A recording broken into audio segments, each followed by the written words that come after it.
একটা chips chocolate কিনলেও যেখানে আমরা জাজ করি, সেখানে স্কিন কেয়ারের জন্য একটা টোনার নিব, সেখানে জাজ করবো না? এটা কি হয়? চলেন জাজ করি এবং জাজ করে ডিসাইড করি যে আমি কোনটা নিলাম এবং আপনাদের স্কিন অনুযায়ী আপনারা কোনটা নেবেন।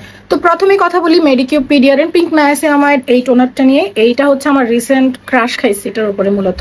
এটা ড্রাই কম্বিনেশন, নর্মাল সব স্কিনেই যাবে এবং যদি আপনার স্কিন অয়েলি হয় সেক্ষেত্রে এটা আপনি স্কিপ করতে পারেন। কিন্তু আপনি যদি চান যে না আমি ময়শ্চারাইজারটা স্কিপ করে আমি টোনারটা জাস্ট অ্যাপ্লাই করবো, সেক্ষেত্রে আপনি এটা অ্যাড করতে পারেন, কারণ এটার টেক্সচারটা হচ্ছে মিল্কি এবং আপনার স্কিনের উপর একটা লেয়ার তৈরি করবে যেটা আপনার ময়শ্চারাইজারের মতো কাজ করবে। এক্সট্রিম অয়েলি স্কিন হলে আমি এটা বলবো আপনি নিতে পারেন।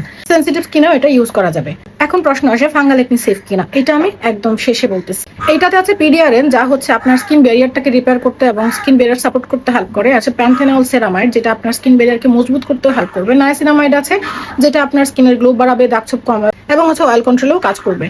আর সাথে এটার যে মিল্কি টেক্সচারটা, এটা আপনার ইনস্ট্যান্ট একটা গ্লো দিবে, সাথে হচ্ছে আপনার স্কিনটাকে প্লাম্পি দেখাতেও হেল্প করবে। এটা একটা টোনার হওয়া সত্ত্বেও এটা শুধু আপনার স্কিনে যে একটা ওয়াটার টেক্সচার অ্যাড করবে এরকম না, এটা আপনার স্কিনের গ্লো বাড়াবে, আপনার রিপেয়ার করবে আপনার স্কিন ব্যারিয়ারটাকে, সাথে হচ্ছে সাপোর্টও করবে। এটা কারা ব্যবহার করে উপকার পাবেন? যাদের স্কিন হচ্ছে অলরেডি ডিহাইড্রেটেড এবং ব্যারিয়ার হচ্ছে কিছুটা কম্প্রোমাইজড এবং হচ্ছে স্কিন ডাল লাগে, কোনো গ্লো নাই, এই ধরনের স্কিন এটা ভালো কাজ করবে। যারা অলরেডি অ্যাক্টিভ ইউজ করছেন, যেমন রেটিনল বা এই ধরনের কোনো অ্যাক্টিভ ইউজ করছেন, তারাও এটা ব্যবহার করে একটা ভালো রেজাল্ট পাবেন। বাংলাদেশের আবহাওয়ায় অয়েলি স্কিনের জন্য এটা একটু ভারী লাগতে পারে, তবে আপনি যদি অয়েলি স্কিনের হয়ে থাকেন এবং এটা অ্যাড করতে চান, সেক্ষেত্রে আপনি ময়শ্চারাইজারটা দিনের বেলা স্কিপ করতে পারেন, কিন্তু রাতের বেলা আপনি ময়শ্চারাইজার সহ এটা ইউজ করতে পারবেন। এখন আসি রোহতো প্রিমিয়াম এই গোকুজিন লোশনটা নিয়ে। এটা হচ্ছে একটা Japanese lotion, dry combination, oily, মানে আপনার সব ধরনের স্কিনে এটা খুব ভালোভাবে কাজ করবে এবং এইটার মেইন টার্গেট হচ্ছে হাইড্রেশন। এই লোশনটার সবচেয়ে বড় বৈশিষ্ট্য হচ্ছে এটাতে আছে বেশ কয়েক ধরনের হাইলোনিক অ্যাসিড, যেটা হচ্ছে আমাদের স্কিন ব্যারিয়ার অনুযায়ী এবং স্কিনের লেয়ার অনুযায়ী এক এক লেয়ারে গিয়ে কাজ করবে। এবং আপনার স্কিন যদি অনেক বেশি ড্রাই হয়, ডিহাইড্রেটেড হয় এবং আপনি যদি চান যে আপনার স্কিনে গিয়ে একদম প্লাম্পি এবং হাইড্রেটেড একটা লুক আসুক এবং আপনার স্কিনটা সবসময় ডাল হয়ে থাকে শুধুমাত্র ডাল ড্রাইনেসটা থাকার জন্য, সেই ক্ষেত্রে আমি বলবো এটা আপনার মাস্ট ট্রাই করা উচিত।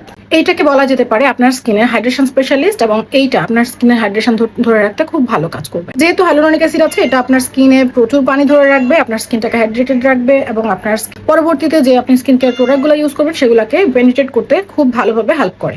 এইটা কারা ইউজ করবেন? যাদের হচ্ছে স্কিন অনেক বেশি ডিহাইড্রেটেড, যারা সারাদিন এসিতে থাকেন বা হচ্ছে দিনের বেশিটা সময় এসিতেই থাকতে হয় এবং হচ্ছে যাদের স্কিনে সহজে হচ্ছে কোনো স্কিন কেয়ার প্রোডাক্ট কাজ করতে চাচ্ছে না, তারাও এটা ইউজ করতে পারেন, কারণ এটা পেনিট্রেট করতে হেল্প করে অনেক। আপনার যদি মুখ ধোয়ার পর অনেক বেশি টান টান লাগে এবং আপনার হচ্ছে এই টান টান ফিলটা অনেক বেশি আপনি ফিল করেন, সেক্ষেত্রে আপনি এটা অ্যাড করতে পারেন আপনার স্কিন কেয়ার রুটিনে।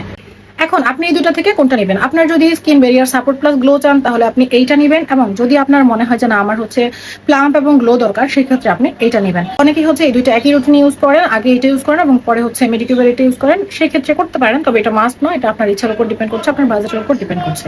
এখন প্রশ্ন আসে যে কোনটা ফাঙ্গাল একনি সেফ, যেহেতু এটা হচ্ছে মিল্কি টেক্সচার এবং এটাতে হচ্ছে অয়েল কমপ্লেক্সন অবশ্যই আছে এবং সেক্ষেত্রে এটাতে কিছু অ্যাস্টারও আছে, যার জন্য এটা একদম লাস্ট অপশানে, মানে ইনগ্রেডিয়েন্ট লিস্টের একদম লাস্টের দিকে কিছু এমন ইনগ্রেডিয়েন্ট আছে যেগুলো আপনার ফাঙ্গাল অ্যাকনিকে ট্রিগার করতে পারে। সেক্ষেত্রে আপনার যদি অলরেডি আগে থেকে ফাঙ্গাল অ্যাকনি থাকে, আমি আপনাকে এটা নেওয়ার জন্য মানা করব, তবে আপনি এটা নিয়ে দেখতে পারেন যে আসলে আপনার ফাঙ্গাল অ্যাকনি হচ্ছে কিনা, বা আপনার পরিচিত কারোর থাকলে সেখান থেকেও ট্রাই করতে পারেন, কিন্তু প্লিজ আপনারা হচ্ছে ওই যে পেয়ার আপ করে কোনো প্রোডাক্ট নেবেন না।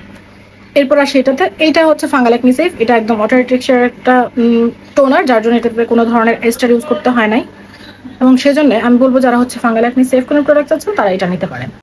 এখন প্রশ্ন আসে আমি কোনটা নিব। যদিও আমার আপুরা হচ্ছে সাজেস্ট করেছেন আমি আসলে এইটা ইউজ করার জন্য, কিন্তু আমি আমার স্কিনের ওভারঅল কন্ডিশন বুঝে আমি আসলে মেডিকিউবটাই নিব, কারণ হচ্ছে মেডিকিউবের এটাতে দাগ ছোপ কমাবে, আপনার ব্যারিয়ারটাকে সাপোর্ট করবে। আমার অলরেডি হচ্ছে আপনাদেরকে আমি গতকালকে দেখেছিলাম আমার একনের বেশ কয়েকটা দাগ রয়ে গেছে এবং এটা একটা নতুন একটাও হচ্ছে। এটা কোনো ব্যাপার না, আমি হচ্ছে মূলত আমার স্কিন ব্যারিয়ার রিপেয়ার করার জন্য, আমার স্কিন ব্যারিয়ারটাকে সাপোর্ট করার জন্য আমি এটাই নিব এবং এটা ইউজ করে আমি আপনাদের সাথে শেয়ার করবো পরবর্তীতে। আর আমি এটার ফার্স্ট ইমপ্রেশনটাও শেয়ার করবো, আপনারা যারা যারা আমার ফার্স্ট ইমপ্রেশনটা দেখতে চান যে আমি এটা ইউজ করে আসলে প্রথমে কেমন লেগেছে, একদম প্রথম ইউজে আমার স্কিনে এটা কেমন কাজ করেছে, সেটা আপনাদের সাথে আমি শেয়ার করবো। আশা করি ভিডিওটা আপনাদের ভালো লেগেছে। যদি ভালো লেগে থাকে প্লিজ একটা কমেন্ট করবেন এবং আপনাদের আরো কোনো সাজেশন থাকলে বা হচ্ছে আপনারা কোনো প্রোডাক্টের রিভিউ লাগলে কমেন্টে জানাতে পারেন, আমি একদম অথেন্টিক যে রিভিউটা সেটাই আপনাদের সাথে শেয়ার করবো। সবাই ভালো থাকবেন, সুস্থ থাকবেন, মৃন্ময় টুকিটাকে সাথে থাকবেন। আসসালামু আলাইকুম।